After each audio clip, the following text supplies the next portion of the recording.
رب العالمین والعاقبۃ للمتقین والصلاة والسلام علی سید الانبیاء والمرسلین قال اللہ تعالی فی القرآن المجید بسم اللہ الرحمن الرحیم اولم یروا انا خلقنا لهم مما عملت ایدینا انعاما فهم لها مالکون وَذَلَّلْنَاهَا لَهُمْ فَمِنْهَا رَكُوبُهُمْ وَمِنْهَا يَأْكُلُونَ وَلَهُمْ فِيهَا مَنَافِعُ وَمَشَارِبُ أَفَلَا يَشْكُرُونَ وَاتَّخَذُوا مِن دُونِ اللَّهِ آلِهَةً لَعَلَّهُمْ يُنصَرُونَ لَا يَسْتَطِيعُونَ نَصْرَهُمْ وَهُمْ لَهُمْ جُندٌ مُحْضَرُونَ فَلَا يَحْزُنْكَ قَوْلُهُمْ اِنَّا نَعْلَمُ مَا يُسِرُّونَ وَمَا يُعْلِنُونَ اولم يَرَ الْإِنسَانُ أَنَّا خَلَقْنَاهُ مِن نُطْفَةٍ فَإِذَا هُوَ خَصِيمٌ مُبِينٌ وَضَرَبَ لَنَا مَثَلًا وَنَسِيَ خَلْقَهُ قَالَ مَن يُحْيِي الْعِظَامَ وَهِيَ رَمِيمٌ صدق اللہ العظیم رب اشرح لی صدری ویسر لی امری واحلل عقدۃ من لسانی یفقہوا قولی ان اللہ وملائکتہ یصلون علی النبی یا ایہا الذین آمنوا صلوا علیہ وسلموا تسلیما۔ مل کے پڑھیے الصلاۃ والسلام علیک یا رسول اللہ وعلی آلک واصحابک یا سیدی یا حبیب اللہ الصلاۃ والسلام علیک یا سیدی یا رحمۃ للعالمین وعلی آلک واصحابک یا سیدی یا خاتم النبیین۔ نہایت ہی معزز و محترم حاضرین و سامعین، میری اور آپ کی یہ بہت بڑی سعادت، بہت بڑی خوش نصیبی ہے کہ اللہ نے مجھے اور آپ کو اپنے کلام کے لیے یہ حسین وقت عطا کیا ہے۔ یہ اللہ کا دیا ہوا کرم جس پہ میں اور آپ جتنا بھی فخر کریں کم ہے کہ ہمیں اللہ تعالیٰ نے اپنی تمام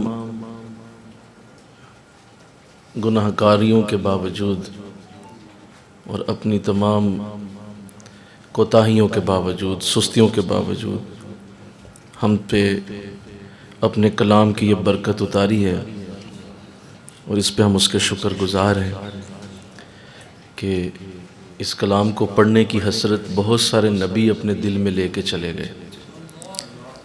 بے شمار نبی اس کلام کے لیے اللہ سے دعائیں کرتے رہے کہ مولا کاش یہ کلام انہیں نصیب ہو،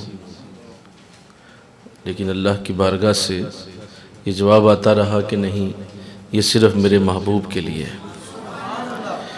یہ کلام پڑھنا اور اس کو میں نے جو عطا کرنا ہے وہ صرف میرے محبوب کی امت کے لیے ہے۔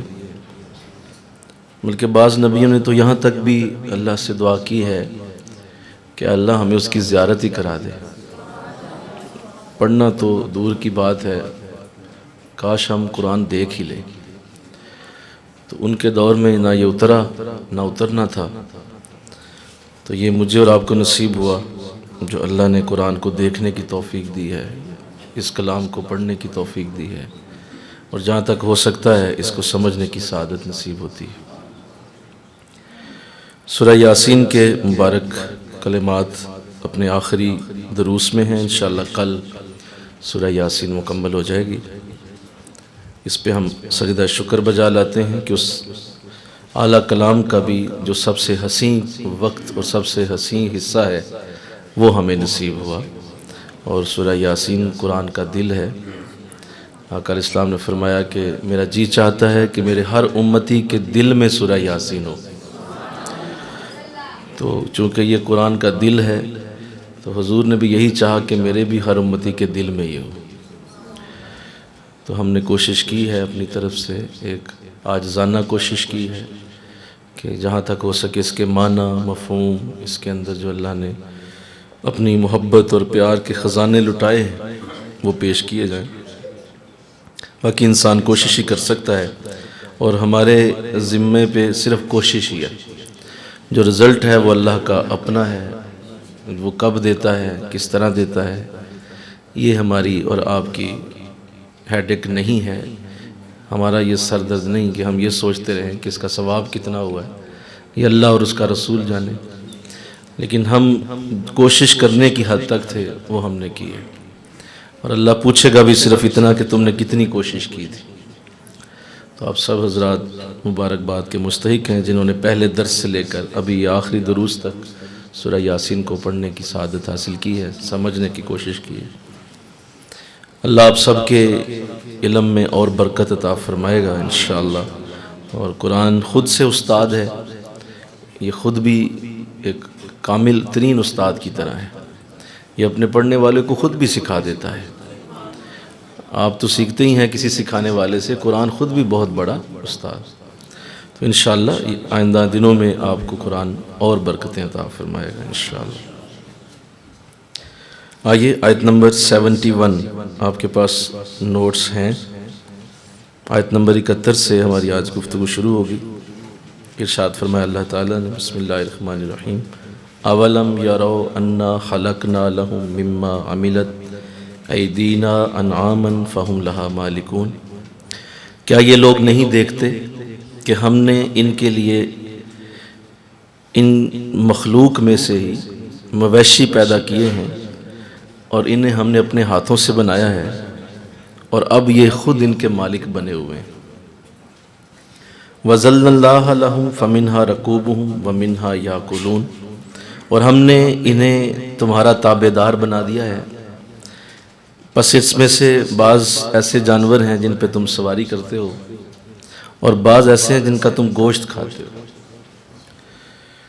آگے ارشاد فرمایا وَلَهُمْ فِيهَا مَنَافِعُ وَمَشَارِبُ أَفَلَا يَشْكُرُونَ، اور ان کے لیے ان مویشیوں کے اندر اور بھی کئی نفع کی چیزیں ہیں اور پینے کی بھی چیزیں ہیں، کیا وہ اس کا شکر ادا نہیں کرتے؟ تو یہ 3 آیات ہیں، اور تینوں آیات میں اللہ نے بڑی محبت کے ساتھ اپنی تخلیقات کا ذکر کیا ہے۔ یہ بات ذہن نشین رہنی چاہیے کہ جب بھی اللہ اپنی کسی مخلوق کا ذکر کرتا ہے، یا جب بھی اللہ اپنی کسی ایسی شاندار تخلیق کی بات کرتا ہے، تو اصل میں اپنی معرفت دینا چاہتا ہے۔ یہ اللہ کی عادت کریمہ ہے کہ وہ اپنے معرفت کے لیے اپنی تخلیق کو پیش کرے گا۔ اس کی مثال یہ ہے کہ اگر کوئی اللہ کی معرفت لینا چاہتا ہے، اللہ کو پہچاننا چاہتا ہے، تو پہچان اس وقت ہوتی ہے جب انسان کسی کو دیکھتا ہے۔ دیکھنے کے بغیر آپ کسی کو پہچان نہیں سکتے، تو پہچان کے لیے دیکھنا ضروری ہے۔ مطلب آپ دیکھیں نا، آپ نے کسی کو اگر دیکھا ہوا ہے، مثلا والد صاحب ہیں، بڑا بھائی ہے، آپ کے بیٹے بیٹیاں ہیں، آپ انہیں دیکھتے ہیں، تو چونکہ آپ کو ان کی پہچان ہے، آپ انہیں دیکھ چکے ہیں، تو جب وہ دوبارہ آپ کے سامنے آتا ہے تو ایک وہ جو وہ سامنے ہے، دوسرا وہ جو آپ کے ذہن میں، آپ کے دماغ میں اس کی تصویر ہے، اس تصویر سے آپ اس شخص کو میچ کرتے ہیں جو سامنے آ گیا ہے، تو دماغ آپ کو جواب دیتا ہے کہ ہاں یہ وہی ہے جو پہلے بھی تم نے دیکھا ہوا ہے، تو لہٰذا تمہیں پھر اس کی پہچان ہو جاتی ہے، اور آپ کہتے ہیں اس کا نام یہ ہے، یہ فلاں جگہ رہتا ہے۔ تو یہ پہچان کے لیے دیکھنا ضروری ہے۔ لیکن اللہ کی جو ہستی ہے اور اللہ تعالیٰ کی جو مبارک ذات کریمہ ہے، وہ نہ دیکھنے میں ہے، نہ سننے میں ہے، نہ چکھنے میں ہے، نہ وہ محسوس ہونے میں ہے، وہ انسان کے کسی بھی حص میں نہیں آ سکتا۔ دیکھو نا، اگر ہم اسے دیکھ سکتے ہوتے، یا ہم اسے اگر چھو سکتے یا اس کو سن سکتے، اس کا مطلب یہ ہوا کہ وہ ہمارے حواس کے اندر آیا۔ تو اگر وہ اندر آیا تو ہمارے حواس بڑے ہو گئے، وہ چھوٹا ہو گیا، تو وہ تو ایسا ہے نہیں۔ وہ تو اپنی ذات کے لیے کہتا ہے اکبر، سب سے بڑا ہوں میں، تو میری ذات جو ہے وہ تو بہت ہی تمہاری سوچوں سے بلند ہے۔ اور پھر وہ یہ بھی کہتا ہے وَلَمْ يَكُنْ لَهُ كُفُوًا أَحَدٌ، اس جیسی کوئی مثل ہے ہی نہیں، اس جیسی کوئی مثال بھی نہیں ہے۔ تم کہہ سکتے ہو کہ اس طرح کا ہوگا یا اس طرح کا ہو سکتا ہے، اللہ ویسا نہیں ہے۔ تو یہ بھی واضح کر دیا کہ میری کوئی مثال بھی نہیں۔ تو پھر کیسے اللہ کی معرفت پائی جائے؟ تو اللہ نے اس کے لیے آسان یہ کر دیا کہ اللہ نے اپنی کائنات کے اندر جو نمونے پیش کیے ہیں، اللہ نے فرمایا تم مجھے نہ دیکھو، تم میری اس کائنات کو دیکھ لو۔ مثلا یہ میز ہے آپ کے سامنے، یہ میز ہے، آپ اسے دیکھ رہے ہیں، اور اس کی خوبصورتی اور اس کی بناوٹ اور اس کی پالش اور اس کا بننے کا انداز اور اس کے اندر جو لکڑیاں لگی ہیں اس کی ترتیب یہ بتا رہی ہے کہ اس کو بنانے والا بھی کتنا حسین ہوگا اور اس کو کتنی مہارت ہوگی، اور اس کو دیکھ کے یہ پتہ چل رہا ہے کہ کوئی بڑائی ہے، کوئی لکڑی کا کام کرنے والا ہے جس نے اسے بنایا ہوا ہے۔ تو اللہ نے بھی یہی انداز اختیار کیا کہ میرے بندو تم مجھے دیکھ تو نہیں سکتے، لیکن میرے سورج کو دیکھ لو، میری چاند کو دیکھو، میری یہ فضائیں اور ہوائیں تمہارے لیے حاضر ہیں، یہ دریاؤں کے بہاؤ دیکھو ذرا، یہ سمندروں کی اٹھتی ہوئی لہریں دیکھو، یہ پہاڑوں کی چوٹیاں سر بلند دیکھو، اور یہ سبزے کے سے بھرے ہوئے میدان دیکھ لو۔ انہیں دیکھ کے تم میری ذات کو دیکھ سکتے ہو کہ میں کیسا ہوں۔ وہ کسی انگریز نے یہ بات کہی تھی کہ یہ کائنات جو ہے یہ ایک حادثے کا نتیجہ ہے، یعنی ایک بہت بڑا دھماکہ ہوا تھا اور وہ حادثہ پیش آ گیا تو اس سے یہ کائنات وجود میں آئی ہے۔ تو اس کو جواب دیا گیا کہ تم عجیب قسم کی سوچ سے یہ بات کر رہے ہو کہ کائنات ایک حادثے سے بنی ہے، کیا حادثے اتنے حسین ہو سکتے ہیں؟ حادثے اتنے سونے تو نہیں ہوتے، حادثہ جب ہوتا ہے تو ہر شے خراب ہو جاتی ہے۔ ایک بس کا ایک ٹویوٹے کے ساتھ، ایک موٹر سائیکل کا ایک درخت کے ساتھ اگر حادثہ ہوتا ہے تو درخت بھی اجڑ جاتا ہے اور موٹر سائیکل کے بھی پرزے ہو جاتے ہیں۔ تو حادثے کے بعد تو چیزیں بگڑتی ہیں، یہاں تو چیزیں حسین ہوتی جا رہی ہیں، خوبصورت ہوتی جا رہی ہیں۔ تو یہ کوئی حادثے کا نتیجہ نہیں ہے، اس کو بنانے والا پیچھے موجود ہے۔ اور یہ یاد رکھیے گا، میں ایک بڑی آپ سے ایک بات عرض کرنا چاہتا ہوں اس موقع پہ قرآن کی اس آیت کے حوالے سے، کہ اللہ کی معرفت اصل میں اللہ کی تخلیق کو پہچاننے کا نام ہے۔ وہ شخص یہ جان لیتا ہے کہ اللہ اپنے کام کیسے کرتا ہے، اللہ کی اپنے کام کرنے کے انداز کیا ہیں، تو یہی اس کی معرفت ہے۔ کوئی یہ کہے کہ میں پانی پہ چل سکتا ہوں تو جناب یہ کون سا کمال ہے، وہ تو مچھلیاں بھی چلتی ہیں۔ کوئی یہ کہے میں ہواؤں میں اڑ کے دکھاؤں گا تو یہ بھی کوئی کمال نہیں ہے، پرندے ہر روز اڑتے ہیں، ابھی بھی اڑ رہے ہیں، تو یہ کون سا کمال کیا؟ جی فلاں جو ہے میں دم کر کے تو فلاں شے کر دوں گا، تم مجھ سے آؤ، مجھ سے تویز لے جاؤ، مجھ سے کوئی پھونک مروا لو، فلاں کام۔ تو لوگ کہتے ہیں یہ بڑا معرفت والا ہے۔ معرفت ان چیزوں کا نام نہیں ہے، معرفت اللہ کی تخلیق کو پہچاننے کا نام، اس کے ان نظاروں کو دیکھ کر اس کے پیچھے چھپا ہوا جو اس کا جو نور ہے اس تک پہنچنے کا نام معرفت ہے۔ اور اللہ کا ولی جو ہوتا ہے، سن لو، نوٹ کر لو یہ بات، اللہ کا ولی اصل میں ان کائنات کی حقیقتوں کو سمجھ جاتا ہے، اسے یہ علم ہو جاتا ہے کہ یہ کیسے اللہ نے ان کے پیچھے جو کار فرما عوامل ہیں وہ کیا ہیں۔ اللہ تو اللہ کی آیت کریمہ ہے کہ اللہ نے قرآن میں جگہ جگہ اپنی مخلوق کی تعریف کی ہے، اور اپنے پہاڑوں کا ذکر، سمندروں کا ذکر، ہواؤں کا ذکر، آندھیوں کا ذکر، اور خود انسان کو بھی کہا کہ تو میری بیسٹ کریشن ہے، جو میری سب سے حسین تخلیق ہے وہ انسان ہے۔ لَقَدْ خَلَقْنَا الْإِنسَانَ فِي أَحْسَنِ تَقْوِيمٍ، ہم نے انسان کو سب سے سونا پیدا کیا ہے، سب سے خوبصورت ہم نے تمہیں بنایا۔ تو لہذا اللہ کی تخلیقات کو دیکھ کر ہی اس کو پہچانا جا سکتا ہے۔ تو جو کوئی اس جھانسے میں آج تک پھر رہا ہے اور سمجھتا ہے کہ وہ اللہ کی معرفت ان چیزوں کو سمجھتا ہے، تو یہ تو ہندو سکھ بھی کر سکتے ہیں، یہ کون سا مسئلہ؟ یہ تویز تاگے چلانا یہ تو ہندوؤں پہ بہت آگے ہیں وہ ہم سے، اور اس طرح کی چیزوں میں وہ بہت ماہر ہیں، بڑا بڑا کچھ کر لیتے ہیں، وہ ہاتھوں پہ سرسوں جمانا بھی ان کے لیے کوئی مشکل نہیں ہے۔ تو لہذا کرامت سے معرفت کا وجود نہیں ہوتا، یہ میں نے کیا جملہ بولا؟ کرامت سے معرفت کا کوئی تعلق نہیں، کہ ایک شخص اگر بہت بڑی کرامت دکھا رہا ہے تو اس کا مطلب ہے وہ اللہ کا عارف بھی ہے، تو ایسا نہیں ہے۔ کرامت کا کوئی وجود نہیں۔ اللہ کے ولی کی شرائط ہیں جو اللہ نے اپنے بندوں کو ولایت کا تحفہ دیا ہے، ولایت کی برکت دی ہے، تو وہ تقریباً 12 صفتیں ہیں جو جس شخص میں پیدا ہو جائیں یا اللہ دے جس کو وہ 12 صفتیں، تو وہ اللہ کا ولی ہے، وہ اللہ کا معرفت والا ہے، اللہ کا عارف ہے، اللہ کی پہچان والا ہے۔ تو وہ 12 صفتیں جو ہیں ان میں سے کسی ایک جگہ بھی کرامت نہیں لکھا ہوا کہ اس میں سے یہ 8ویں نمبر پہ کرامت ہے، یہ 6 نمبر پہ کرامت ہے، فلاں جی دکھائیں گے تو ہم مانیں گے، فلاں دکھائیں گے تو ہم مانیں گے۔ اس کا کوئی تعلق اللہ کی معرفت سے نہیں۔ بے شمار صحابہ کرام دنیا میں تشریف لائے ہیں، کوئی ایک کرامت بھی ان سے سرزد نہیں ہوئی۔ وہ اکیلے غوث اعظم رضی اللہ تعالیٰ عنہ کی کرامتیں اٹھائیں تو آپ کی کرامتیں بے شمار ہیں، اور بے شمار صحابی ایسے ہیں جن سے کوئی ایک کرامت بھی ثابت نہیں ہے۔ تو صحابی بڑا ہے یا غوث اعظم بڑے ہیں؟ صحابی بڑا ہے، جس نے آقا علیہ السلام کو دیکھا ہے، حضور علیہ السلام کی زیارت کی ہے، اپنی ان آنکھوں سے جب وہ ایمان کی حالت میں تھا اس نے حضور کی زیارت کی، تو وہ بڑا ہے۔ غوث اعظم اپنی تمام کرامتوں سمیت ایک صحابی سے چھوٹے ہی ہیں، درجے اور مقام میں ایک صحابی کے مقابلے میں وہ نہیں، کوئی کرامت نہیں۔ تو اس لیے یہ جو ایسی آیات ہوتی ہیں ان کو نظر انداز نہیں کیا جا سکتا، یہ بہت بڑی معرفت رکھتی ہیں، اور ان کے اندر اللہ اپنی کریشن کی بات کرتا ہے، اپنی تخلیق کے اوپر فخر کرتا ہے کہ دیکھو میں نے کیسی خوبصورت دنیا بنائی ہے۔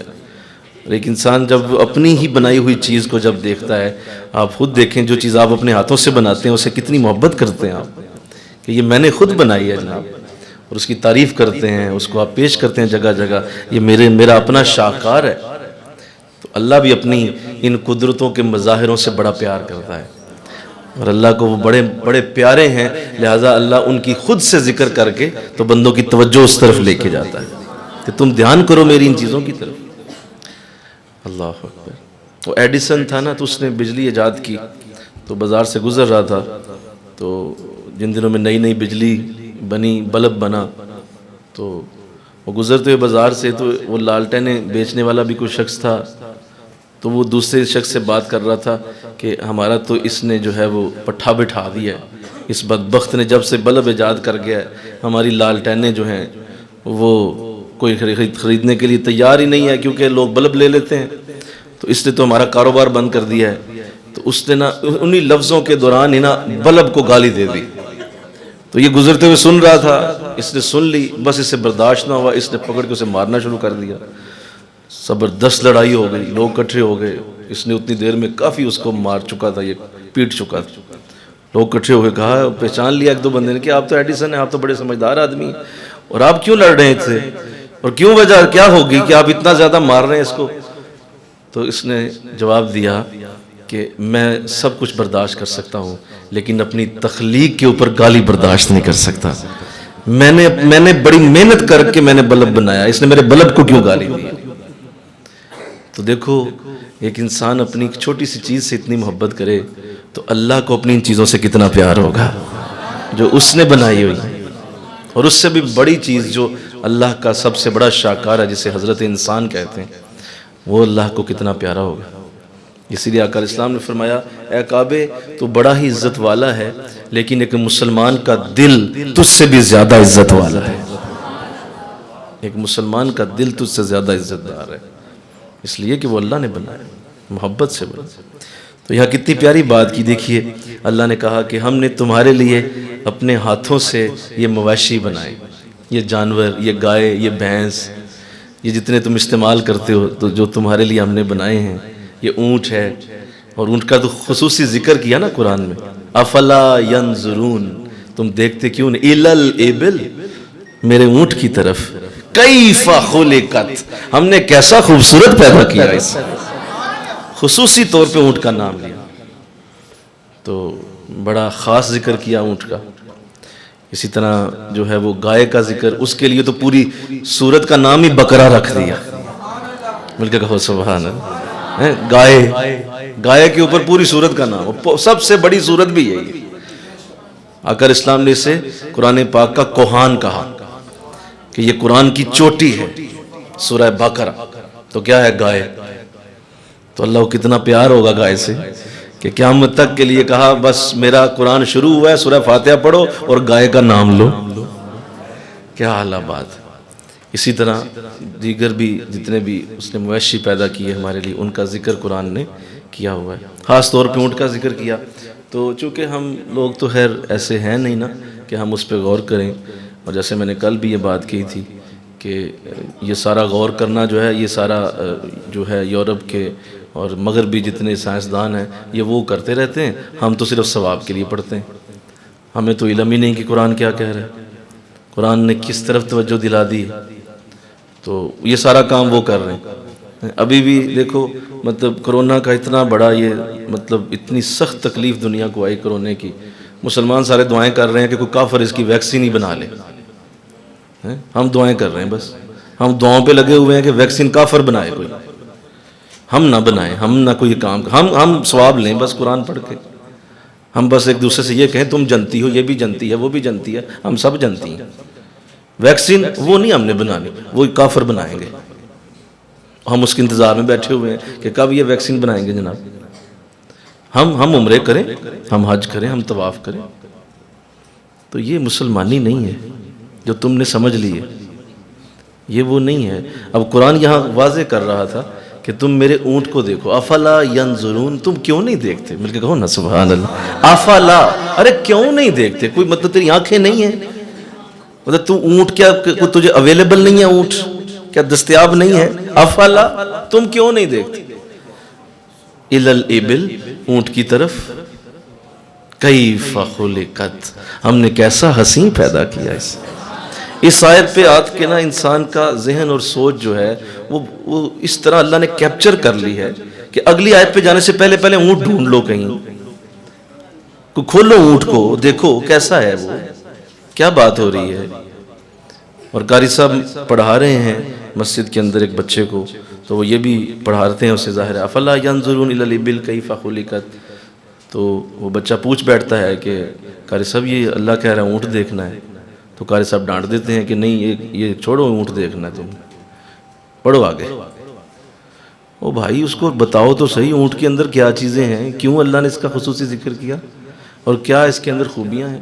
اللہ، اونٹ ایک ایسا خوبصورت جانور ہے کہ یہ 6 ماہ تک بغیر کھائے پیے زندہ رہ سکتا ہے، اس کے اندر اللہ نے یہ خوبی رکھی ہے جو کسی اور مخلوق میں نہیں ہے، یہ پروو ہو چکا ہے کہ اس سے زیادہ یہ برداشت کی قوت کوئی جانور نہیں رکھتا، 6 مہینے یہ کچھ بھی نہ کھائے یہ زندہ رہ سکتا ہے۔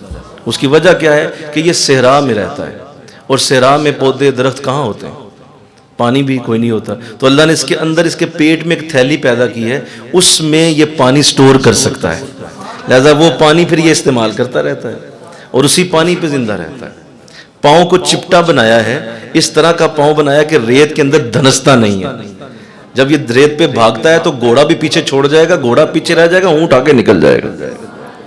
اس کے گوشت میں اللہ نے شفا پیدا کی ہے، اس کی ہڈیوں میں شفا ہے، اور اس کا دودھ انتہائی زیادہ بیماریوں سے دور کرنے والا ہے۔ بلکہ ایسا ہوا کہ جب ان لوگوں نے یہ آیت پڑھی تو انہوں نے باقاعدہ اونٹ پہ ریسرچ شروع کر دی، اور جو ایڈز کی بیماری دنیا میں آئی تھی اس کا علاج بھی اونٹ کے گوشت سے نکل آیا،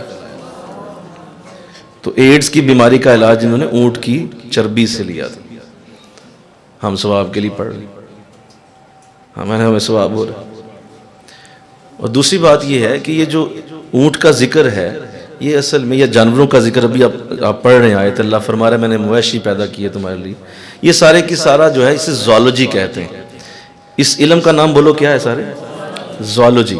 یہ زوالوجی ہے، جانوروں کا علم، جانوروں کے علم کو کہا جاتا ہے۔ تو قرآن کہہ رہا ہے کہ یہ علم دیکھو، پڑھو، سمجھو، یہ زوالوجی دیکھو کیا ہے، میرے جانوروں کے علوم کو جانو، جہاں تک ہو سکے تم سے کوشش کرو میرے جانوروں کی طرف دھیان کرو، میں نے بڑی اعلیٰ خوبیاں ان کے اندر رکھی۔ تو وہ زوالوجی قاری صاحب تو نہیں پڑھا سکتے آپ کو، کیا پڑھا سکتے ہیں؟ زوالوجی تو آپ کو کسی کالج سے ملے گی نا، کسی یونیورسٹی سے ملے گی۔ تو اب مجھے آپ اپنی اس جو اللہ نے آپ کو پوری سوچ اور فہم کا ایک مادہ دیا ہوا ہے اس سے ذرا مجھے سوچ کے بتائیں کہ اب زوالوجی میں ایک پروفیسر وائٹ بورڈ پہ یہ چیزیں سمجھا رہا ہے اپنی کلاس کے اندر، اور بتا رہا ہے کہ یہ دیکھو یہ جو فلاں جانور کا یہ ہڈی کا سانچہ ہے، یہ فلاں جانور کا یہ دوران خون کا سلسلہ ہے، یہ فلاں جانور کا یہ انداز ہے، تو وہ ایک وائٹ بورڈ پہ پڑھا رہا ہے۔ مجھے آپ بتا دیں کہ کیا قرآن مسجد میں پڑھا گیا یا قرآن اس کلاس روم میں پڑھا گیا؟ بولیے، بول دیجئے، ڈرتے کیوں ہیں؟ صحیح بات کریں نا۔ وہ کلاس روم میں قرآن پڑھا گیا جناب، وہاں تو آپ نے صرف لفظ پڑھے تھے، اصل قرآن تو کالج میں پڑھایا گیا ہے، یونیورسٹی میں پڑھایا گیا ہے۔ اللہ کہتا ہے قرآن میں، دیکھو قرآن میں کتنی خوبصورت آیت اللہ نے اتاری، ان اللہ سریع الحساب، اللہ بہت تیز حساب کرنے والا ہے، بہت سپیڈ ہے اس کے حساب کی، وہ بڑی تیزی سے حساب کر لیتا ہے، کیلکولیشن اس کی بہت سپیڈی ہے، اس کی کیلکولیشن بہت تیز ہے۔ کیسے پتا کروں گا؟ اللہ کہہ رہے میری کیلکولیشن دیکھو کیسی، تو اس کا اظہار کمپیوٹر سے ہوتا ہے۔ آج سپر کمپیوٹر بن چکے ہیں، آج مین فریم چل رہے ہیں، آج کمپیوٹر بڑی تیزی سے دنیا کے حساب کتاب کر رہا ہے۔ وہ کلاس میں جہاں کمپیوٹر پڑھایا جا رہا ہے وہاں پہ یہ آیت پڑھائی جا رہی ہے، ان اللہ سریع الحساب۔ سمجھ آ رہی ہے بات کی؟ یہ شعور لیں آپ، اس شعور کو سمجھیں کہ ہم کس طرف چلے گئے ہیں۔ اور طالبان نے یہ جو وجود ان کا، انہوں نے ایک نیا جو دنیا میں نظریہ پیش کرنے کو، یہ مسجدیں ساڑ دو ساری، یہ کالج ساڑ دو، یہ سارے سکول ختم کر دو۔ کیوں؟ ان میں مغربی تعلیم دی جاتی ہے، مغربی تعلیم دی جاتی ہے۔ کون سی مغربی تعلیم؟ آپ یا میتھ پڑھیں گے یا اکنامکس پڑھیں گے یا مینجمنٹ پڑھیں گے یا مارکیٹنگ پڑھیں گے یا آپ بایو پڑھیں گے یا کیمسٹری پڑھیں گے یا آپ انگلش پڑھیں گے۔ یہ سارے سبجیکٹ قرآن کے اندر ہیں، ان کا وجود قرآن کے ساتھ جڑا ہوا ہے، اور قرآن ان کی پہلی اینٹ رکھتا ہے، پہلی بنیاد رکھتا ہے۔ اب کوئی بھی سبجیکٹ نکالیں دنیا میں، وہ سارے کا سارا قرآن سے ہی نکلا ہوا ہے۔ تو کہتے ہیں نہیں یہ مغربی تعلیم۔ کس نے کہہ دیا تمہیں مغربی تعلیم؟ وہ کسی دن میں نے دیکھ رہا تھا، ایک وہ تصویریں لگی ہوئی تھیں، ایک طرف ایک جامعہ کی تصویر تھی جس میں بچے بیٹھ کے پڑھ رہے ہیں اور انہوں نے باقاعدہ پڑھائی ہو رہی، اور ایک طرف ایک کالج کی تصویر تھی، اس میں بچے ذرا کھیل رہے ہیں، انداز ایسا تھا کھیل کود رہے ہیں، اور بچے مطلب بھاگ رہے ہیں، ادھر ادھر جا رہے ہیں۔ تو نیچے کسی نے لکھا ہوا تھا کہ دیکھیں ادھر دیکھیں کتنے تمیز سے بچے بیٹھے ہوئے ہیں جامعہ کے اندر، یہ دیکھیں یہ کالج میں بچے کیا کر رہے ہیں۔ تو اب آپ خود ہی بتائیں کہ آپ کالج بھیجیں گے یا جامعہ بھیجیں گے، اندازہ کریں آپ۔ مطلب آپ درمیان میں ایک دیوار کھڑی کر رہے ہیں لوگوں کے ذہنوں کے اندر۔ نہ جامعہ کے بغیر گزارا ہے، نہ کالج کے بغیر گزارا ہے، مل کے کہو سبحان اللہ۔ دونوں کے بغیر گزارا نہیں، آپ دیوار کیوں کھڑی کرتے ہیں اندر؟ یہ سیگریگیشن کیوں ہے؟ کس نے تمہیں یہ کہہ دیا کہ یہ الگ الگ ہے؟ میرے نبی علیہ السلام اسی مسجد نبوی میں اللہ کی معرفت کے اصول بھی بیان کرتے تھے، اور اسی مسجد نبوی میں ماں کے پیٹ میں بچہ کیسے بنتا ہے وہ بھی سارا بیان کر رہے ہوتے، پوری بیالوجی بیان کر دیتے تھے آپ اسی مسجد نبوی کے اندر، صفوں کے اوپر ہی۔ کوئی علیحدہ انسٹیٹیوٹ حضور کے دور میں نہیں تھا کہ یہ جناب دین کا انسٹیٹیوٹ ہے اور یہ جناب دنیا کا انسٹیٹیوٹ ہے، لہذا جس نے دین پڑھنا ہو وہ اس یہاں پہنچے اور جس نے دنیا پڑھنی ہو وہ یہاں آ جائے، ایسا نہیں تھا۔ مسجد نبوی ہی سارا کچھ تھا۔ مسجد نبوی ایک جامعہ بھی تھا، ایک یونیورسٹی بھی تھی، ایک کالج بھی تھا، ایک سکول بھی تھا، اور ایک پوری کی پوری اللہ کی معرفت کی درسگاہ بھی تھا، سارا کچھ تھا۔ بہت بڑا ظلم ہوا ہمارے اس دور کے بچوں کے ساتھ، خدا کی قسم ان کے ذہن ڈیوائیڈ کر دیے گئے، ان کی سوچیں ڈیوائیڈ کر دی گئیں، ان کے اندر یہ کسی نے سوچ ڈالی ہی نہیں کہ ایسا نہیں تھا۔ دین ہمارا دو درجوں میں تقسیم ہے ہی نہیں، یہ دنیا کا علم اور دین کا علم کا کوئی تصور نہیں ہے ہمارے دین میں، ایک ہی علم ہے اور وہ قرآن کا علم ہے، بس علم ایک ہی ہے، نہ دنیا نہ دین۔ یہ غلط ہے۔ وہ دیکھیں جی دین کی تعلیم دینی چاہیے، اچھا تو یہ اونٹ کیا دین نہیں؟ یہ قرآن میں نہیں؟ مل کے کہو سبحان اللہ۔ کہتے دین پڑھنا چاہیے، تو پھر قرآن میں اللہ کہہ رہا ہے آسمانوں پہ نگاہ کرو، چاند پہ دیکھو، تو کیا چاند اور سورج یہ تو پھر دنیا کی چیزیں؟ تو اللہ کہہ رہا ہے نہیں، میں قرآن میں کہہ رہا ہوں دیکھو ان کی طرف۔ تو پتہ چلا دین ایک ہی ہے۔ تم نے بہت بڑا ظلم کیا اپنے بچوں کے ساتھ، اور یہ انگریز کا یہ نظام جو تھا جس نے لوگوں کے اندر یہ تفاوت پیدا کر کے، ایک فرق پیدا کر کے کہ مولوی علیحدہ ہوتا ہے، اور مولوی کو بالکل نیچ طبقہ بنایا گیا جان بوجھ کر کہ یہ جو ہے لوگوں کے چندے پہ پلے اور یہ لوگوں کی روٹیاں جو شام کو ان کے جو پکتی ہیں وہ اب گھروں سے لوگ مولوی صاحب کو دے آئیں تاکہ مولوی صاحب روٹی کھا لیں. نیچ ترین طبقے تک اس نے جان بوجھ کے اس کو پہنچا دیا اور کہا یہ مولوی صاحب ہے. اور جنٹل مین اور باؤ کا ایک تصور دیا, ایک ٹائی کوٹ کا تصور دیا کہ یہ ٹائی کوٹ پہننے والا بڑا ہی گریٹ آدمی ہے اور یہ جو چپل پہنے ہوئے گلی میں جا رہا ہے وہ یہ کوئی حیثیت نہیں. تو اس بدبخت نظام نے ہمارے ذہنوں کو اتنا زنگ آلود کر دیا کہ آج مولویوں کے اس نظام میں آنے کی کوئی جرت ہی نہیں کرتا. آپ کا کوئی بیٹا ہے جو چاہتا ہے وہ مولوی بنے؟ سیدھی بات کرو نا بھائی, کوئی بھی نہیں چاہتا. کون چاہتا ہے کہ اس کا بچہ جو ہے وہ مولوی بن جائے؟ اندر سے بات کریں نا ذرا میرے ساتھ, کون چاہتا؟ کیوں؟ وہ اتنا ذہنوں میں راسخ کر دیا گیا ہے. یہ بھوکا مرنا ہے, اس نے کیا سیکھنا ہے وہاں سے؟ ہاں کالج بھیجو, یونیورسٹی بھیجو, وہاں پہ اس کو ڈاکٹر بناؤ, انجینئر بناؤ. تو یہ تو نہیں تھا, ایسا کچھ بھی نہیں تھا.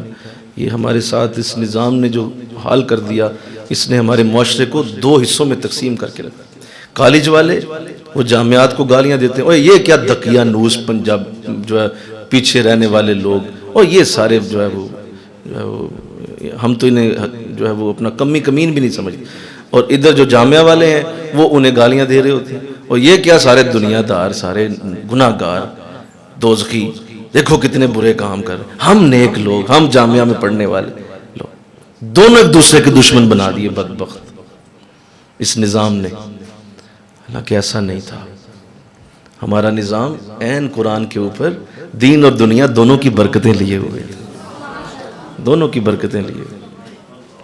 حضرت عبد الرحمن ابن عوف رضی اللہ تعالیٰ عنہ بہت زیادہ مالدار تھے مکہ میں. جب مدینہ سے آپ مدینہ تشریف لائے تو ظاہر ہے سارا کچھ چھوڑ کے آئے تھے مکہ سے, سارا کچھ چھوڑ دیا. بزنس بہت بڑا تھا, کاروبار بہت بڑا تھا, اور کہا جاتا ہے کہ آپ مالدار ترین صحابہ میں سے تھے.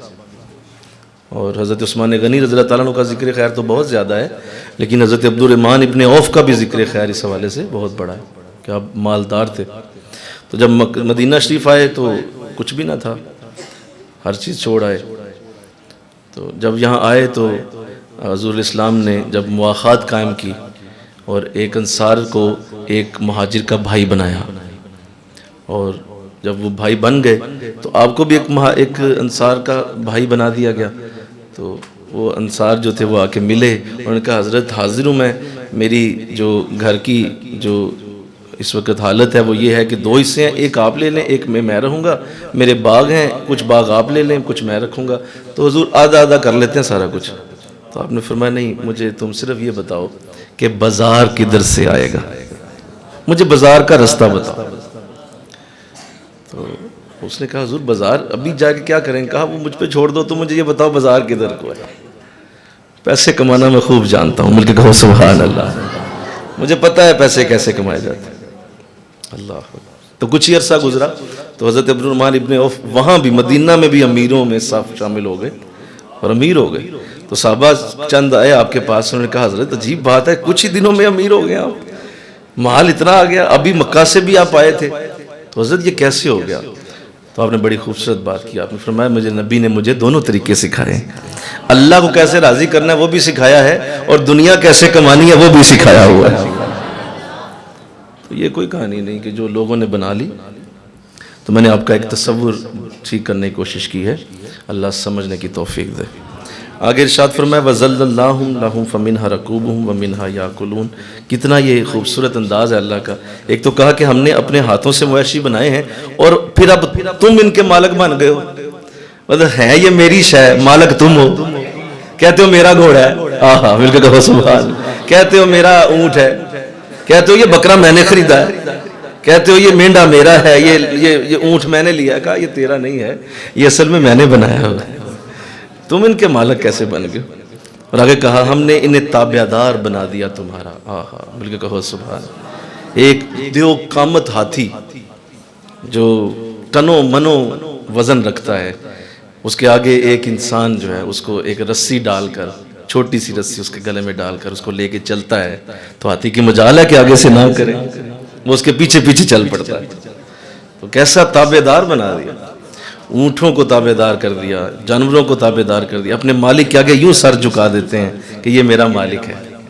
تو اللہ نے فرمایا یہ کس نے صفت ڈالی ہے؟ حالانکہ جانور تو جانور ہوتا ہے، اس کے اندر تو یہ سوچ ہی نہیں ہوتی، یہ کس نے صفت ڈالی کہ تو مالک ہے اور تیرے آگے یہ اپنا سر جھکا دیتا ہے؟ کیا بات، کیا خوبصورت انداز ہے کہ یہ تیرے رب نے اگر اس کے اندر یہ نہ ڈالا ہوتا تو یہ تجھے سینگ مار کے اڑا دیتا، لیکن تیرے رب نے اس کو تیرا تابع دار بنایا۔ یہ کتنی اچھی ہماری یہ ترکیب ہے۔ پس ان میں سے بعض وہ ہیں جن پہ تم سواری کرتے ہو اور بعض کا گوشت کھاتے ہو۔ کہا یہ دیکھو تمہاری ساری گوشت کی ضرورتیں کون پوری کرتا ہے؟ انسان تو نہیں انسان کو کھا سکتا، بولیے۔ یہ ساری گوشت کی ضرورتیں تمہاری جانوروں سے پوری ہوتی ہیں۔ تمہارا مٹن کھانے کو جی چاہ رہا ہے، تمہارا بیف کھانے کو دل کر رہا ہے، تمہارا مچھلیاں کھانے کو جی چاہ رہا ہے، تمہارا وہ چکن کھانے کو جی چاہ رہا ہے، یہ سارے گوشت ہم تمہیں جانوروں سے ہی عطا کر رہے ہیں۔ اور روزانہ دیکھو کتنا جانور ذبح ہوتا ہے انسان کی خدمت کے لیے، پوری دنیا میں اندازہ کرو کتنا جانور روز حضرت انسان کے پیٹ کے لیے اللہ ذبح کروا دیتا ہے، لیکن اتنے ہی اور پیدا کروا دیتا ہے کہ میرے بندے بھوکے نہ رہیں، میرے بندوں کو یہ گوشت ملتا رہے۔ لہذا اس کا یہ نظام بہت بڑا۔ اور آپ دیکھیں جب حج کا موقع آتا ہے تو اگر 40 لاکھ حاجی ہے تو 40 لاکھ حاجی 40 لاکھ جانوروں کو ایک دن میں قربان کر دیتا ہے، ایک دن میں، ہونا سنگل ڈے، ایک دن میں ایک ہی جگہ پہ 40 لاکھ قربانیاں ہوں تو بتاؤ نسل مٹ جانی چاہیے، لیکن اگلے سال اس سے بھی زیادہ جانور آ جاتے ہیں۔ یہ کمال اس کی صنائیت ہے۔ وہ کہتا ہے کہ دیکھ ہم نے ایک دن میں یہ ذبح کروائے تھے، ایسا کسی اور جانور کے ساتھ کیا جائے جو انسان کے اگر قابل استعمال نہیں ہے تو اس کی تو اگلے سال تک نسل ہی نظر نہ آئے پوری دنیا میں، ہر شے اس کی ختم ہو جائے، لیکن چونکہ انسان کھاتا ہے اسے تو اللہ اسے دوبارہ پیدا فرماتا ہے۔ اور اگلے سال جھنڈ کے جھنڈ، بکریوں کے، بکروں کے اور بھیڑوں کے، وہ جھنڈ کے جھنڈ دوبارہ نظر آتے ہیں گلیوں میں، حیران رہ جاتے ہیں پچھلے سال لاکھوں کروڑوں قربانیاں ہوئی تھیں، یہ دیر پیر آ گئے۔ اللہ مل کے کہو سبحان اللہ۔ تو کہا ہم نے گوشت کے لیے اور پھر سواری کے لیے تمہیں ہم نے جانور دیے ہیں۔ یہ کتنی بڑی ہماری نعمت ہے کہ اگر تم صحرا میں جا رہے ہو تمہاری گاڑی نہیں چل سکے گی، تمہاری کار نہیں چل سکے گی، تمہاری بڑی بڑی وین وہاں فیل ہو جائیں گی، وہاں تمہیں جانور لے کے جائیں گے۔ پہاڑی راستہ ہے، تمہاری جیپ ہے، تمہاری پجارو ہے، فیل ہے، ایک ٹائر بھی اگلا گھما کے آگے جائے یہ ممکن ہی نہیں ہے، ہاں میرا جانور حاضر ہے، اس پہ بیٹھو اور پہاڑ پہ چڑھ جاؤ۔ سواری کے لیے ہم نے تمہیں جانوروں کی پیٹھ مہیا کر دی۔ یہ کتنی بڑی نعمت ہے۔ ان علاقوں میں دیکھیں جہاں پہ نہ تو آپ اس طرح کی کوئی سواری چلا سکتے ہیں اور نہ ہی وہاں پہ ایسا ممکن ہے، وہاں جانور بہت بڑی نعمت ہے۔ اللہ تو کہا یہ سواریاں ہم نے تمہیں دی ہیں، اور پھر یہ بھی کہا اور بھی بڑے منافع ہم نے تمہیں دیے ہیں، اور پینے کی چیزیں بھی ہم نے تمہیں ان میں سے دی۔ سب سے بڑی شاید دودھ، مل کے کہو سبحان اللہ۔ دودھ جیسی نعمت اللہ جانوروں سے عطا کرتا ہے اللہ۔ اور پینے کے لیے بڑے بڑے خوبصورت انداز ہیں جو اللہ نے جانوروں سے اللہ نے ہمیں عطا کیے ہیں۔ تو فرمایا یہ بھی ہے، تو آخر میں کہا کیا وہ شکر ادا نہیں کرتے؟ یہ ساری برکتیں جو تمہیں دی ہیں، اچھا مجھے بتاؤ، چلو قربانی کے لیے تو خرچ کر دیتے ہو اور باقی چیزوں کے لیے بھی خرچ کرتے ہو، لیکن اگر ہم وہ پیدا ہی نہ کریں تو تم کیسے وہ خرید سکتے تھے؟ یہ ہم نے پیدا کیا تو تم خریدتے ہو نا۔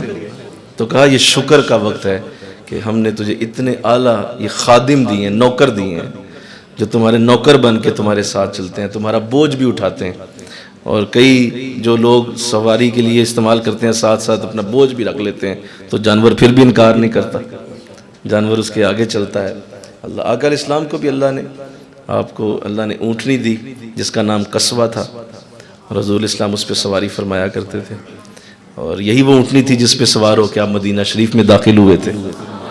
اور حضور کو اللہ نے ایک دراز گوشت بھی دیا ہوا تھا، آپ نے اس پہ بھی سواری فرمائی ہے، دراز گوشت جسے ڈونکی کہتے ہیں، لیکن حضور اسلام کی چونکہ سواری تھی تو وہ بڑا ذہین تھا، وہ اتنا ذہین تھا کہ آقا علیہ السلام اس کے کان میں کسی صحابی کا اگر نام لے دیتے کہ جاؤ اسے بلا کے لاؤ، تو وہ مدینے کی گلیوں سے ہوتا ہوا اس کے دروازے پہ جا کے کھڑا ہو جاتا اور اس کے دروازے کو اپنا سر ٹکرانا شروع کر دیتا، اور جب وہ باہر آتا تو دیکھتا کہ حضور کا دراز گوش ہے تو سمجھ جاتا میرے آقا نے مجھے یاد کیا، تو اس طرح وہ حضور کے کام بھی کیا کرتا تھا۔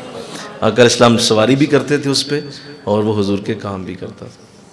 اللہ، اسی طرح حضور اسلام کا ایک گھوڑا تھا، آپ نے گھوڑا بھی رکھا ہوا تھا۔ تو یوں آپ نے سارے ہی جانور تقریباً استعمال فرمائے، اور قربانی کے لیے آپ 2 جانور استعمال کرتے تھے، 2 آپ بھیڑ جو ہیں یا بکرے آپ ذبح فرماتے تھے، ایک میری اور میرے اہل خانہ کی طرف سے ہے، اور ایک میرے ان امتیوں کی طرف سے ہے جو زندگی بھر قربانی نہیں کر سکیں گے، غریب ہوں گے، مال نہیں ہوگا تو وہ قربانی نہیں کر پائیں گے، تو میں ان کی طرف سے بھی قربانی آج ہی کر دیتا ہوں۔ تو آقا الاسلام نے اپنے ان امتیوں کا خیال اس وقت بھی رکھا ہے۔ اللہ، تو یہ تو خوبصورت باتیں کر دیں، تو آگے اللہ نے جو بات کی ہے، اصل میں گراؤنڈ بنائی ہے اللہ نے کہ دیکھو کتنا اعلیٰ میں نے یہ انتظام تمہارے لیے کیا ہے۔ تو آیت نمبر 74 کے اندر جو ذکر ہے میں اس پہ آپ کی توجہ چاہتا ہوں۔ اس میں اللہ نے یوں فرمایا، لا یستطیعون نصرہم وہم لہم جند محضرون، ان ظالموں نے اللہ کو چھوڑ کر اور خدا بنا لیے ہیں کہ شاید وہ ان کی مدد کریں۔ کہا دیکھو اتنا میں نے نظام ان کے لیے کھڑا کر دیا، چاہے کوئی کافر ہے، کوئی مجھے مانتا ہے نہیں مانتا، یہ سب کچھ ان کے لیے بھی ہم نے دستیاب رکھا ہوا ہے، تو سب کچھ ان کو دیا، لیکن پھر بھی یہ کسی اور کو خدا بنائیں تو یہ کس طرح جچتا ہے؟ یہ کس طرح یہ کیسے ہم مان جائیں گے، یا کس طرح ہم اس شرک کو تسلیم کر لیں گے کہ ہم نے دیا میں نے سب کچھ، اور میرے سامنے جھکنے کی بجائے کسی اور کے آگے جھک رہے ہو، خدا تم نے کسی اور کو بنا لیا۔ تو فرمایا کہ نہیں، یہ ہمارے لیے روا نہیں ہے، اور آگے خوبصورت بات کی، یہ جھوٹے خدا تمہاری مدد نہیں کر سکتے۔ فلا یحزنک قولہم اننا نعلم ما یسرون وما یعلنون، کہ یہ جتنے جھوٹے خدا ہیں یہ تمہاری مدد نہیں کر سکتے، اور یہ کفار ان معبودوں کے تیار شدہ لشکر ہے۔ کہا یہ کوئی کچھ بھی نہیں کر سکتا، یہ جتنے بت تم نے بنائے ہیں یہ تو خود اپنے اوپر مکھی نہیں اڑا سکتے، ان کے اوپر اگر کوئی مکھی بیٹھ جائے اسے نہیں ہلا سکتے، تو تمہارا یہ اچھا بھلا کیسے کر سکتے؟ یہ سوال ہی پیدا نہیں ہوتا۔ تو جب یہ ساری باتیں ہو گئی نا، تو اب آئیے اللہ نے حضور الاسلام کو ایک خوبصورت بات کی ہے۔ آپ نے ارشاد فرمایا، وَضَرَبَ لَنَا مَثَلًا وَنَسِیَ خَلْقَهُ قَالَ مَن يُحْيِي الْعِظَامَ وَهِيَ رَمِيمٌ، اور آیت نمبر 76 میں اللہ نے یوں فرمایا، فَلَا يَحْزُنْكَ قَوْلُهُمْ إِنَّا نَعْلَمُ مَا يُسِرُّونَ وَمَا يُعْلِنُونَ، پس آپ کو اے حبیب ان کا یہ کہنا رنجیدہ نہ کرے، ہم خوب جانتے ہیں جس بات کو وہ چھپاتے ہیں اور جو ظاہر کرتے ہیں۔ بڑی توجہ رکھیے گا، اصل بات پہ ہم پہنچ گئے۔ وہ ساری باتیں ہو گئیں جانوروں کی اور پوری اپنی جو تخلیقات ہیں ان کی گفتگو کرنے کے بعد، اور پھر یہ بھی کہا کہ اس کے علاوہ مجھے بھی انہوں نے چھوڑ دیا ہے۔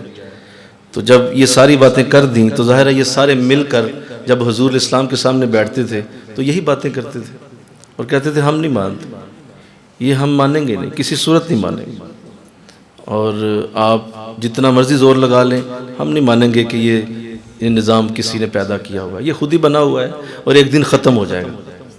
تو اس طرح کے الفاظ یہ حضور کے سامنے کہتے تھے۔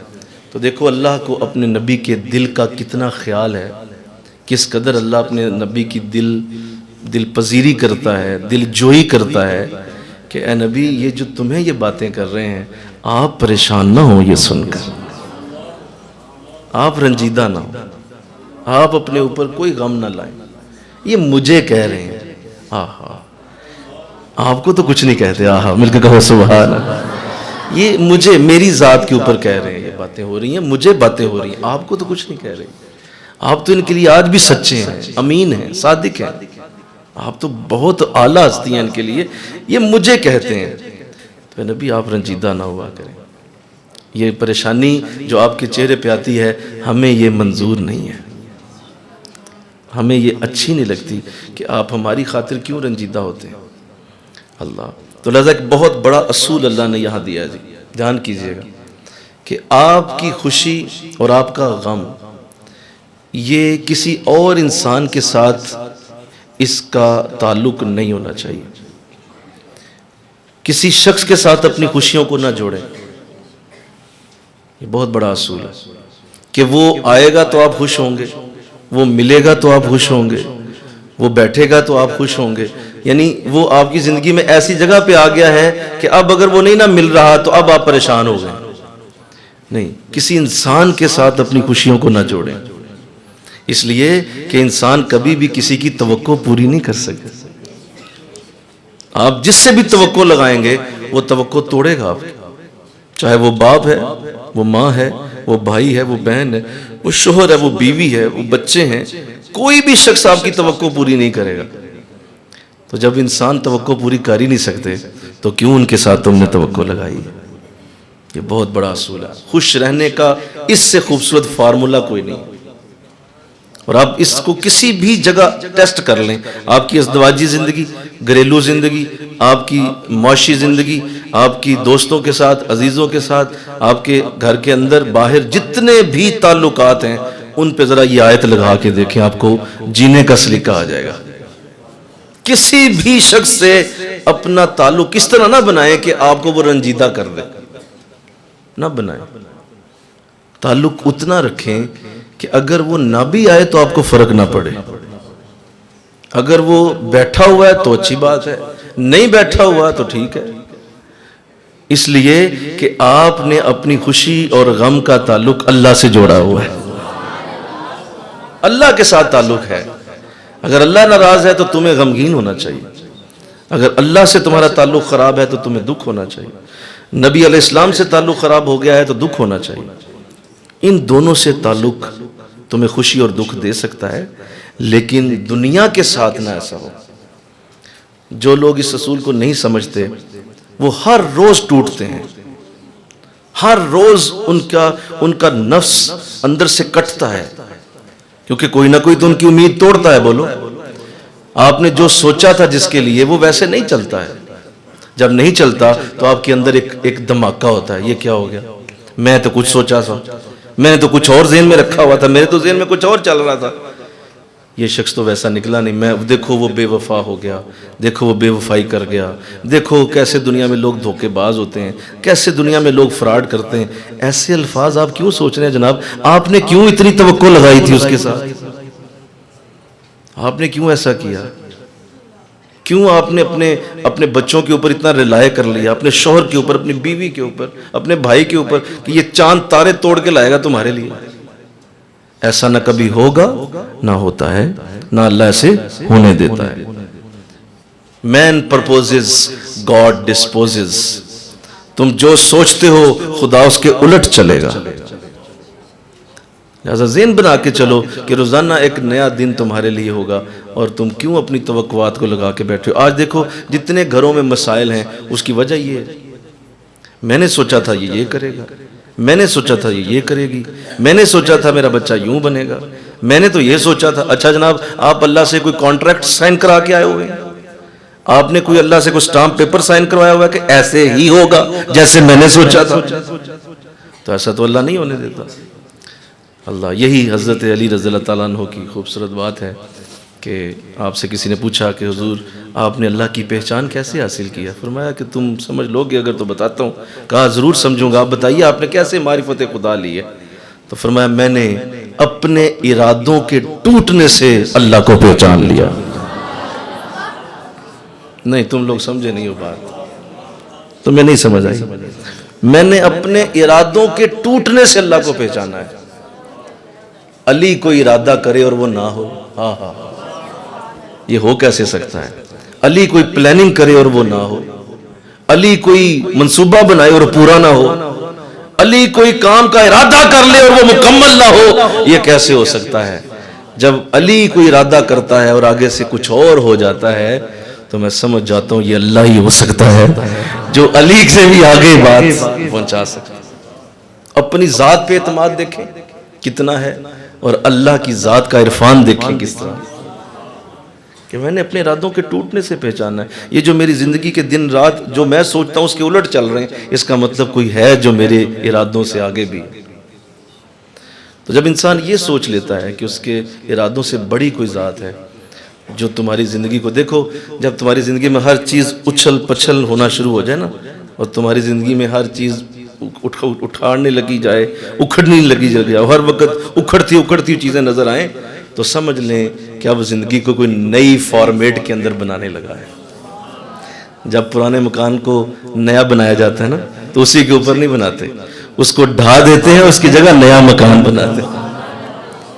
تو اب سمجھ لو کہ تمہارے لیے کچھ ایسا انتظام ہونے لگا ہے کہ تمہاری زندگی میں کچھ نیا آئے گا، تمہارا سارا کچھ اللہ اکھاڑ رہا ہے۔ اس اکھاڑنے کو پریشان ہو کے خودکشی نہیں کرنی، گولی نہیں مارنی اپنے آپ کو، طلاق نہیں دینی، تھپڑ نہیں مارنے بچوں کو، بیوی کو گالیاں نہیں دینی، شوہر سے لڑنا نہیں شروع کر دینا، اس لیے کہ وہ اکھاڑ پچھاڑ ہوگی تو زندگی نہیں بنے گی۔ نہیں سمجھ آئی؟ وہ اکھاڑ پچھاڑ ہوگی تو اللہ نہیں زندگی دے۔ تو لوگ اس بات کو سمجھتے نہیں اور اتنی بڑی موٹیویشن کو ضائع کر دیتے ہیں۔ قرآن میں اللہ نے نبی سے کہا تھا، لیکن حضور کی توسط سے آپ کی ساری امت کو یہ پیغام اللہ نے دیا۔ لوگوں کے ساتھ توقع لگانا چھوڑ دو، ایزی ہو جاؤ گے، سکون میں رہو۔ کہا حضور آپ کیوں، اے میرے نبی آپ کیوں رنجیدہ ہو رہے ہیں؟ نہ رنجیدہ ہوں، ہم جانتے ہیں یہ جو دل میں رکھتے ہیں یا جو زبان پہ لاتے ہیں، مجھے پتہ ہے یہ کیا سوچ رہے ہیں، آپ چھوڑ دیں۔ آپ اپنے آپ کو تحمل سے رکھیں، آپ کی طبیعت کے اندر یہ پریشانی ہم نہیں دیکھ سکتے۔ اللہ تو میں آپ کی توجہ چاہوں گا اس بات پہ، جب آقا اسلام کو یہ اللہ نے ارشاد فرمایا ہوگا تو حضور اسلام نے کس طرح پھر اپنے رب سے توقع لگائی ہوگی کہ مولا ہاں اب تو ہی ہے سب کچھ، پھر تو ہی ہے سب کچھ، ٹھیک ہے میں ان لوگوں سے اب اپنا ہاتھ اٹھاتا ہوں۔ اللہ تو اس اصول پہ عمل کر کے اپنی زندگی کو جینا سیکھو، اپنی زندگی کو جینا سیکھو۔ ہمارا جو ایک ایٹیچیوڈ ہے نا، وہ اوورآل ایک غمگین ایٹیچیوڈ ہے، اور ہم ہر وقت غمگین رہنے والی قوم ہے، اس لیے کہ ہمیں کوئی اچھی خبر سننے کو ملتی ہی نہیں ہے۔ کوئی نہ کوئی بری خبر روزانہ سنیں گے، فلاں قتل ہو گئے، فلاں کرونے نے اتنے مار دیے، فلاں ہو گیا، یہ گلی میں کیا ہوا، میرے شوہر نے مجھے یہ بات کر دی، فلاں نے یہ بات کر دی۔ ہم اوورآل سارا دن 99% پریشان رہنے والے لوگ ہیں۔ ہمارے معاشرے میں خوشی کا تصور اس طرح سے نہیں ہے، یہ آپ نے خود ہی خوش رہنا ہے تو آپ خوش رہ سکتے ہیں، ورنہ آپ کو باہر سے خوشی نہیں آنی۔ خود خوش رہیں گے تو خوش رہیں گے آپ، ورنہ آپ چاہتے ہیں کہ زمانہ آپ کو خوش رکھے تو یہ کبھی نہیں ہوگا۔ ہمارے ملک کا تو نام ہی ٹینشنستان ہونا چاہیے۔ یہ پاکستان نہیں ہے، یہ ٹینشنستان ہے، ہر بات میں ٹینشن ہے، ٹینشن ہے، ٹینشن۔ او بھائی خوش رہنا سیکھو یار، چھوڑ دو، کسی بات کو جانے بھی دو۔ اور قرآن نے کتنی اچھی آیت اتاری، وَأُفَوِّضُ أَمْرِي إِلَى اللَّهِ، اے اللہ میں سب کچھ اپنا تیرے ہی حوالے کرتا ہوں، میں کچھ نہیں کر سکتا، تیرے حوالے ہے میرا سب کچھ، میری تعلیم، میرا علم، میرا شعور، میرے دوست، میرے عزیز، سب تیرے حوالے۔ تو جب حوالے کر دیا تو ایزی ہو جاؤ۔ تو یہ بہت بڑا اصول قرآن نے دیا اور فرمایا کہ اے نبی آپ رنجیدہ نہ ہو، یہ ٹینشن لینا آپ چھوڑ دیں، ہم ہیں نا آپ کے لیے یہاں پہ، ہم آپ کی عزت و برکت کے ذمہ دار ہیں، اور ہم دیکھ رہے ہیں وہ جو کر رہے ہیں، ہماری ذات کو کوئی فرق نہیں ہوگا، لیکن آپ کی صحت نہ کہیں بگڑ جائے۔ آہا مل کے کہو سبحان اللہ۔ آپ کی صحت بگڑ جائے گی، آپ ہیومن بھی ہیں، بشر بھی ہیں، انسان بھی ہیں، تو اگر آپ پریشان ہوں گے تو آپ کا معدہ ڈسٹرب ہوگا، آپ کا جگر خراب ہوگا، آپ کے دل کی تکلیف ہوگی، آپ کو شوگر ہو جائے گی، ہیپیٹائٹس ہو جائے گی، تو میرے نبی میں تمہیں بیمار نہیں دیکھ سکتا۔ آپ رنجیدہ نہ، آپ ایزی ہو جائیں۔ اللہ مل کے کہو سبحان اللہ۔ کیسا خوبصورت کلام ہے، اور اپنے نبی کو کیسی تسلی دی جا رہی ہے کہ نبی آپ نے اپنی زندگی کو اس طرح سے نہیں گزارا۔ اللہ او اللہ ہمیں یہ اصول سمجھنے کی توفیق عطا فرمائے، اپنی زندگی میں ان اصولوں کو لانے کی سعادت عطا فرمائے۔ وما علینا الا البلاغ المبین۔